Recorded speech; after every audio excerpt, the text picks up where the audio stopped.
The Trails series has a multitude of memorable moments, scenes which evoke the strongest of emotion in the player. The games are a roller coaster of joy, shock, sadness and closure, and I've just completed the Crossbell duology, meaning that I'm now fully ready for Trails of Cold Steel 3's release in October. But during that month or so of waiting, I wanted to make a video on my most memorable moments from Trails thus far, the ones that threw me through a loop and had me sitting at the edge of my seat, the ones that made me sit and reflect, or the ones that answered questions that I've had for a long time from previous titles.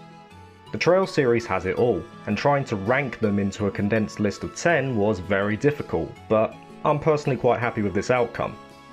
I'd like the Falcon family watching this as well to know that these moments are only from the first 7 games, since I haven't played Cold Steel 3 or 4 as of yet, and there will be a lot of spoilers, so please be prepared for that. Of course, it goes without saying that these are my opinions, which will very likely differ from yours, but I love starting discussion with these videos, so I'm hoping for a lot of people to voice their own opinions. With that out of the way, let's get started.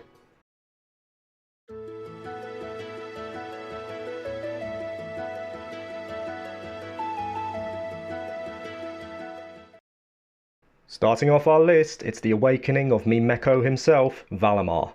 That first call out to the legendary knight will always stick with me. Heed my call. Valimar, the Ashen Knight!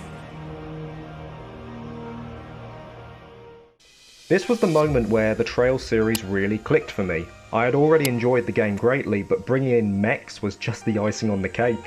What makes the build up to Valimar so special for me is that his origin is rooted in the old schoolhouse, a place which you constantly return to during the course of your journey, and every chapter you'll make a little more progress until you finally find the knight himself. However, it's only during Trista's hour of need that RENNE is able to unlock his Awakener powers and turn the tide. At least until Crow shows up. I remember this moment fondly. It made me feel giddy getting to play in what is basically a Gundam after playing as Class 7 for pretty much the entirety of the game, and though the gameplay is pretty much a rock paper scissors deal, it just looks awesome and feels epic to me. This moment was the perfect endpoint and cliffhanger to get me into Trails. It piqued my curiosity at the right time, and with all that excitement within me, I wasted no time in buying the Sky trilogy later that day. Hats off to you, Ashen Knight.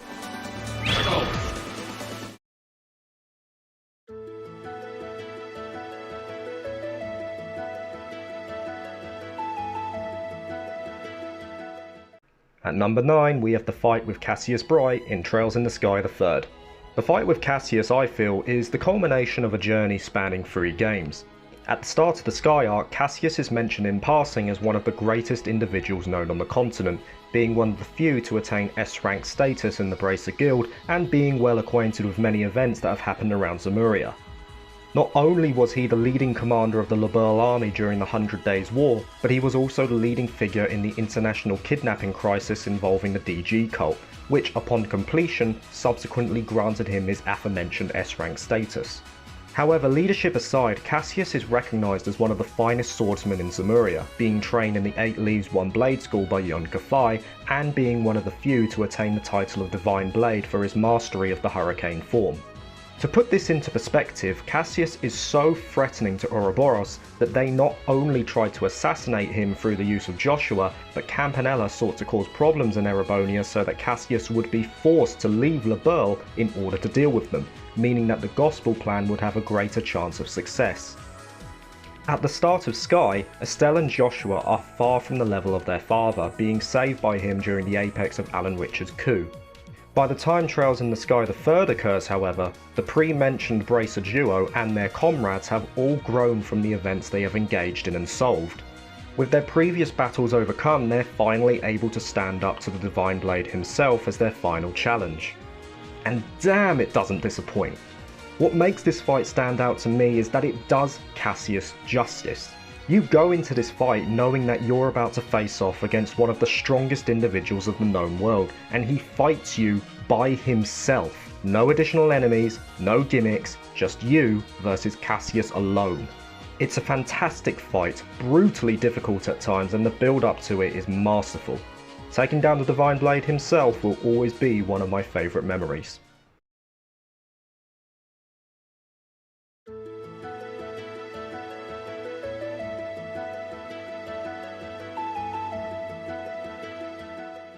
At number 8, we have the revelation that Croy was behind everything in Ao Kaseki. Now, I realise that Croy isn't the main mastermind, but if I'm honest, I did suspect that Ian was involved with some of these events from the start. The only thing that surprised me was that he was the advocate of everything. Character Design 101 will always tell you that big dudes with squinted eyes and glasses, especially in Trails, will most likely be evil. Croy was just more of a surprise to me, so I went for this one instead. Up until this point in Ao Kaseki, the special support section is burdened with a myriad of questions. Red Constellation has caused mass unrest in the city, destroying the IBC building in the process. An asset freeze is in effect, the bell in Central Square is missing, azure flowers are blooming all over Crossbell State, bringing forth cryptids, and of course the issue of the independent state of Crossbell that has been announced by the newly self-appointed president, D.A. Croy. Something is clearly not right. To make matters worse, the asset freeze has sparked the superpowers of Erebonia and Calvard to attack Crossbell, something that the SSS are made aware of by Killiker and Lecter. But considering this threat, why has Croy doubled down with his conviction, knowing that the respective armies could easily take over Crossbell? This was the moment that everything just blew up in Ao Kaseki. Lecter makes it clear to the special support section that Red Constellation's contract with the Imperial government ended after the trade conference. So why did they stay in Crossbell, and why did they cause such an unprecedented level of unrest? Who would benefit from turmoil in the state? It's at this point that you realise the true culprit behind everything. The DG cult, the kidnappings, the attack on Crossbell. It was all down to the man that the SSS had trusted as an upstanding citizen of justice. This caught me completely off guard. Though I believed Maribel was involved in some way due to her exchange with Kia after the Michelin resort break, this one hit hard. The music, the ambience, the sly and teasing attitude of Lecter as he discloses information, it's so well done. Of course, as you press on, you start to find all your questions being answered one after the other. The truth relating to Kia, the true goal of Croy, and the intended fate of Crossbell. Easily one of my most memorable moments from Ao.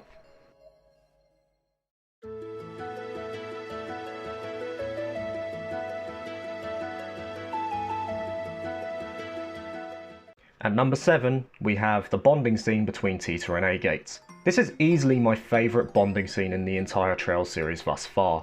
The relationship between TITA and AGATE is just a joy to watch from start to finish. How AGATE starts as a cold and standoff character due to the death of his sister back during the 100 Days War. How he prefers to work alone as he doesn't want anyone else, especially children, to lose their lives. And how he fights through grief rather than resolve, ultimately stunting his growth as a swordsman. It's through the kind-hearted TITA that he finally starts to break out of his shell, and this scene is the perfect payoff to see that development. It's where AGATE finally realises that he's not alone, and he doesn't need to see TITA as just a substitute for his little sister. He would protect her, of course, but she will also protect him. Of course, it ends with AGATE disclosing his full history to TITA alone, something that I'm sure is difficult for any character with deep trauma to do, but he clearly trusts TITA enough that he discloses it fully. From this point on, AGATE becomes more mature and strengthens his own resolve for the future battles. He also becomes a somewhat adopted family member of the Russells despite getting put through the ringer by some of them. It's a very real relationship that grows and shifts in a believable manner and ends in a satisfying way, and that's why it gets the number 7 spot.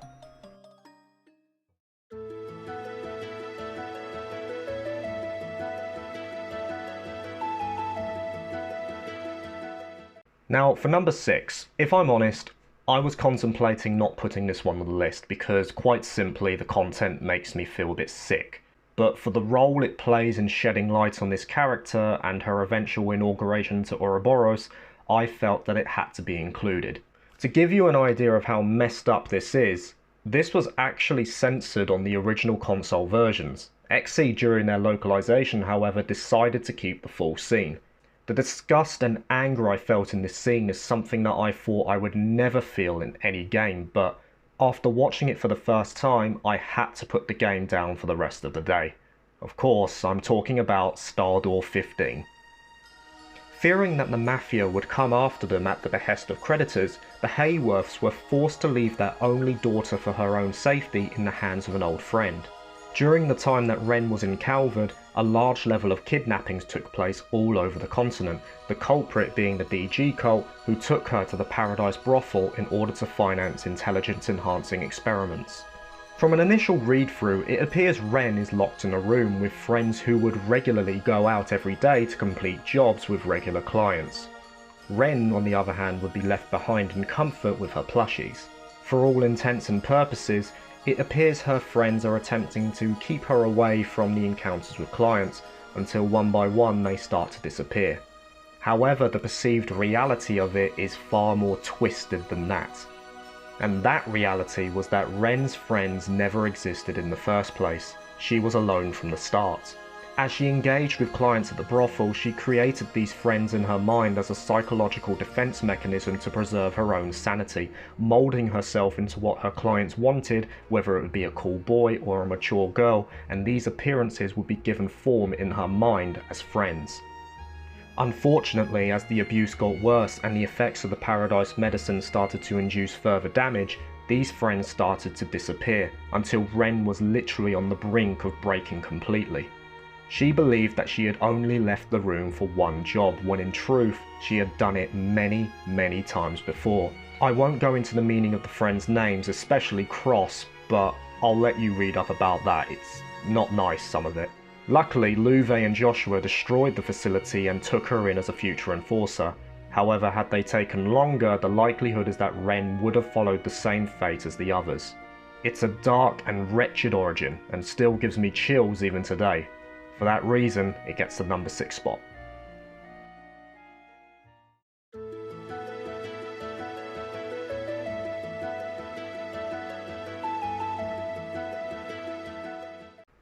At number 5, we have Kevin Graham's reveal as the 5th Dominion. Whoever thought that this happy-go-lucky dude with a crossbow was actually one of 12 elite knights sent out to find artifacts at the behest of the church? This one was hugely surprising to me. You know, with his friendly demeanour, Father Graham was the last I would expect as a Dominion. After the battle against Weissman, the 3rd Anguis manages to escape to another part of the Liber Arc, but is found by the Grau's Ritter Knight, who discloses fully his reasoning for being in Lebel. To find out more about the Oriole, yes, but also to kill the heretic George Weissman.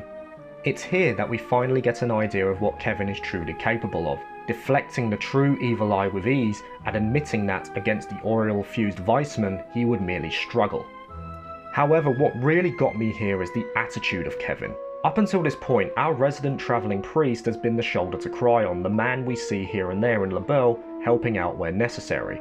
Upon finding his target though, he turns into a cold and unfaltering assassin, killing Weissman in one of the most brutal ways possible, turning him into salt with a smile on his face. The contrast of Kevin's character is stark, and of course we see more of this in the final chapter of Sky, but the fact that Kevin was able to hide his true motives and able to hide his true persona from everyone was quite the revelation, and a bit scary. It also represents the first time we witness an elite knight of the church in action, making the player aware that Ouroboros is not the only organisation in Zemuria on a grand mission, a mission that, as of yet, is unknown to the player. Yes, the Grau's Ritter are gathering artifacts from all over the continent, but what they intend to do with them remains to be seen. The idea that we now have 2 extremely powerful parties working behind the scenes in the Trails universe was the moment where I realised something far bigger must be in store in future titles, and Kevin's reveal as Dominion was the introduction to that possibility. That's why this moment gets the number 5 spot.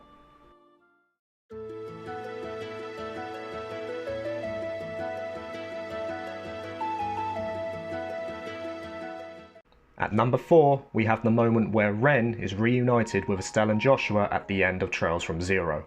Of course, near the end of Sky's 2nd chapter, we see RENNE along with Patermater fly off into the distance as RENNE decides to find her own answers about her past.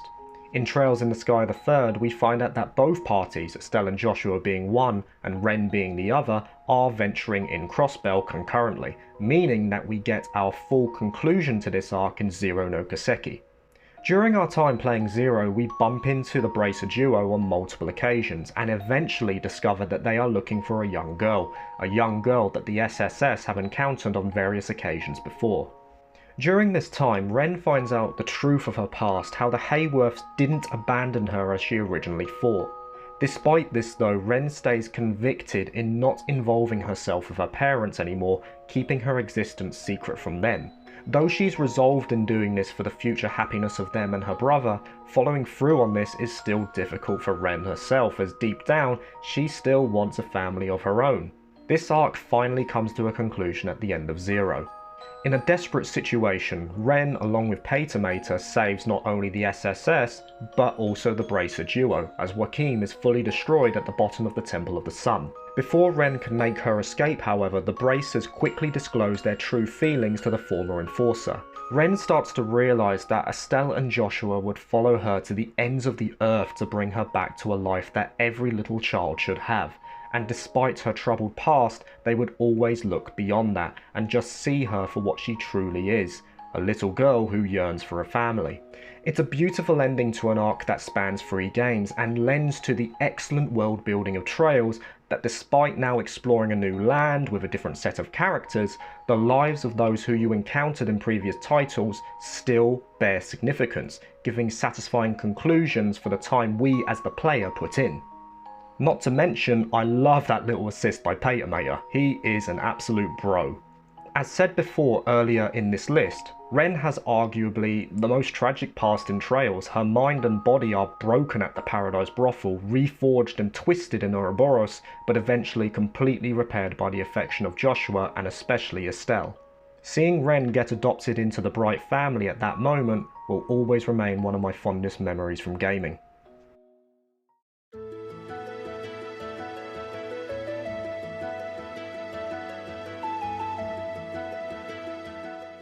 At number 3, we have the moment where WEISSMAN reveals himself as the third Anguis.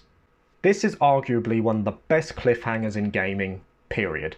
Professor Alba, the seemingly aloof archaeologist that the Bracers meet on various occasions, reveals himself as the third Anguis of Ouroboros, and discloses fully the role of Joshua in infiltrating and drawing information from the Bright family. By releasing his memories and freeing him from Ouroboros, WEISSMAN takes great pleasure in taunting the Enforcer about his role, before offering an invitation to join the Society once again. With this done, Joshua resolves to destroying the Society himself, which inevitably leads to that gut-wrenching scene at the end of first chapter where Joshua leaves Estelle. This scene does so many things right. The happy and jovial music stopping as WEISSMAN appears, the slight opening of his eyes as he congratulates the Bracer, and the slow but inevitable realisation that Alba is not who he seems. It's a small thing as well, but this change of the perspective of the character sprite to a more face-on view rather than a side-on view makes him far more threatening in my mind. It's kind of like a rite of passage for a sinister character. Putting the atmosphere aside, it also gives us the introduction to the threatening group working behind the scenes. What plan are they working on? Who are these Enforcers and Anguis? And who are Ouroboros?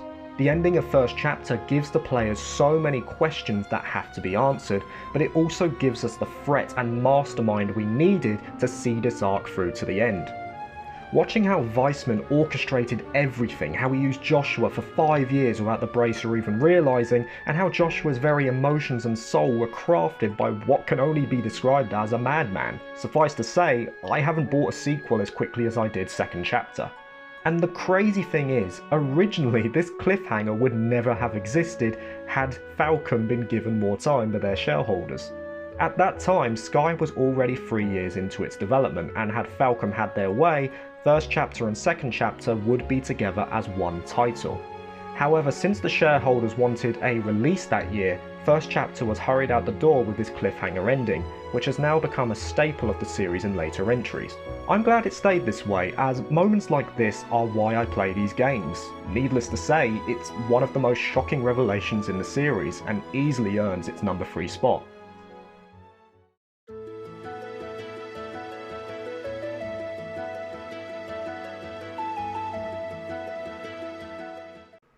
At number 2, we have one of the sweetest moments in the series. It's the moment where Joshua and Estelle reunite in second chapter.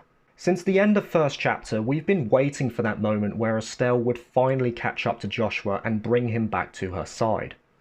Watching the prologue of second chapter was very difficult. You know, Estelle just seems broken. This girl who always seems to cling to hope, who Joshua saw as his shining light, has become a wandering husk of herself, trying to convince herself that the meeting at Grandsale Castle the night prior never occurred.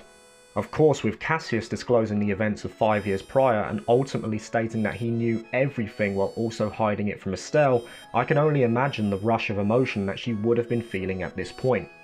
I've been there, when you're so distraught that you just can't think rationally, and I think this is what you see from Estelle, where she's actively trying to deny this depressing situation and lashing out with anger when she's forced to accept the truth.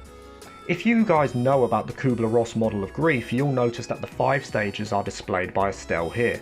The denial that Joshua is gone with Shera, the anger she shows to CASSIUS, the bargaining she shows with Kevin by sharing her story with him, the depression after she realises Joshua isn't back at the Bright household, and finally the acceptance that she has to become stronger in order to find him by making her way to the LeMans States. From that point, you know that Estelle is in for one heck of a journey to find him, so it makes it all the more sweet when they finally get that moment together alone on the beach after escaping the Glorious. What makes this scene so powerful is the logic of Joshua versus the calm deduction of Estelle. Though Joshua tries to convince himself that Estelle is just holding him back, Estelle is fully aware based on his past that Joshua is simply putting on a facade.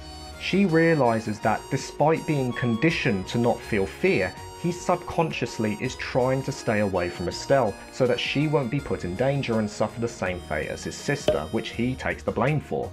She makes it clear that she's grown through her journey to find Joshua, that as a bracer she inevitably will be put in harm's way, but with that growth she now has the strength to protect Joshua as well. What makes this scene so great for me is the clear development of Estelle. Rather than confessing her love in that typical cliche way, she instead exposes Joshua's insecurities with a strong emotional resolve, hitting him in all the right areas until WEISSMAN's conditioning literally breaks with his tears. It shows Estelle has matured greatly over the journeys of first chapter and second chapter, and her resolve is literally strong enough to overcome years of brainwashing and conditioning by one of Ouroboros' Anguis. It reaffirms the bond between these two, makes it stronger, takes it to another stage even, and is just all around brilliantly done. The music, the setting, the ambience, it's all perfect, and thus easily makes the number 2 spot.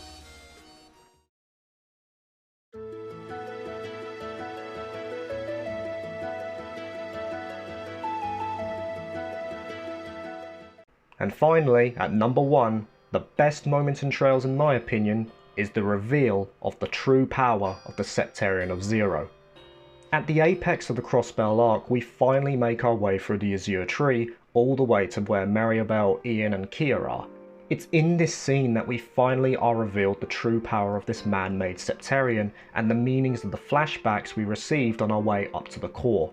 SEPT-TERRIONs were sacred treasures passed down by the goddess Eidos to the ancient Zemurian civilization over a millennia prior.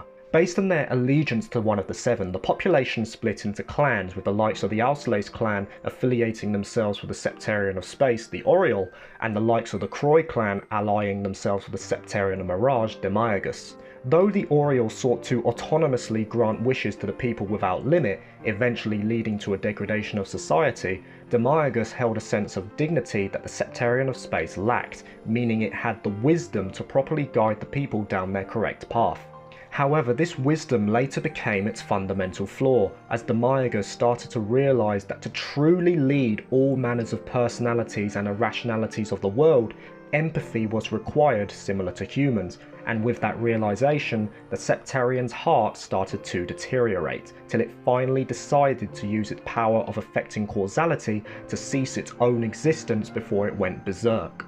The Croy clan, bemused by the disappearance of their treasure, resolved to find a way to bring the SEPT-TERRION of Mirage back to the world, and after a 1200-year plan finally bore fruit, the result was the SEPT-TERRION of Zero. Though the SEPT-TERRION of Zero did indeed control the element Mirage, meaning it could alter causality, it also governed the other 2 higher elements in time and space, meaning that its power rivaled that of the goddess herself. The SEPT-TERRION of Zero was able to literally change events of the past, present and future and manage the fundamental laws of the world to be in line with its will. Remember that opening scene from Trails from Zero, where the SSS are making their way into the Fort of the Sun? Of course, it cuts away just as they're about to make their way further down into the depths, and I didn't think much else of it. I just assumed it was another one of those openings similar to Cold Steel.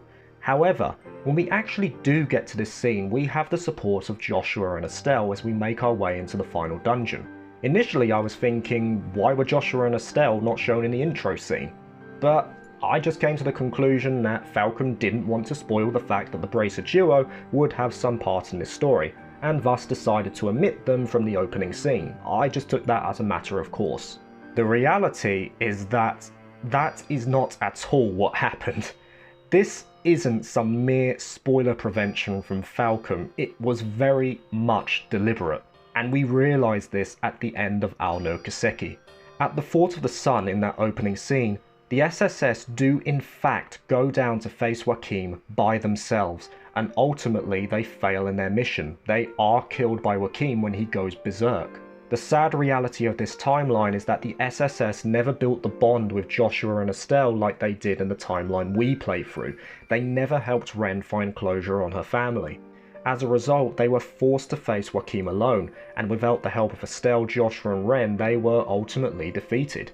Kia, overcome with grief, used her powers on a much smaller scale to prevent this from happening, changing causality so that the SSS would in fact meet RENNE and the Bracer duo, who would help them survive in the final battle against the DG Cult's instigator. She erases all of the events up to this point, resetting the timeline, which brings us to our own playthrough where we find Lloyd on the train, coming into Crossbell, literally starting the journey again from zero.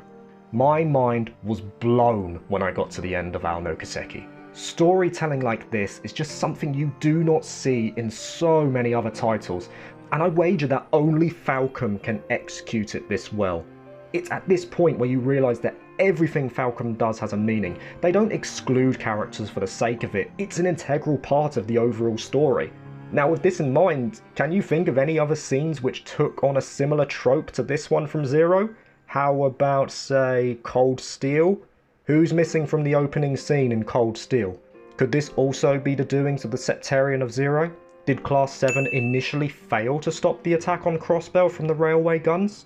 Absolutely astounding. And that's why this moment tops my list at number 1. And that's it guys, that is my top 10 list of Trails moments prior to Cold Steel 3. I hope you enjoyed this one. I had a huge amount of difficulty trying to rank so many amazing moments into this list, but I hope to do something like this again in the future, and I really hope that you guys will share your top 10 moments with me. I would love to just get involved in some discussion with you guys. So again, thank you very much for watching. Please like, share and subscribe, and I'll see you guys again very soon.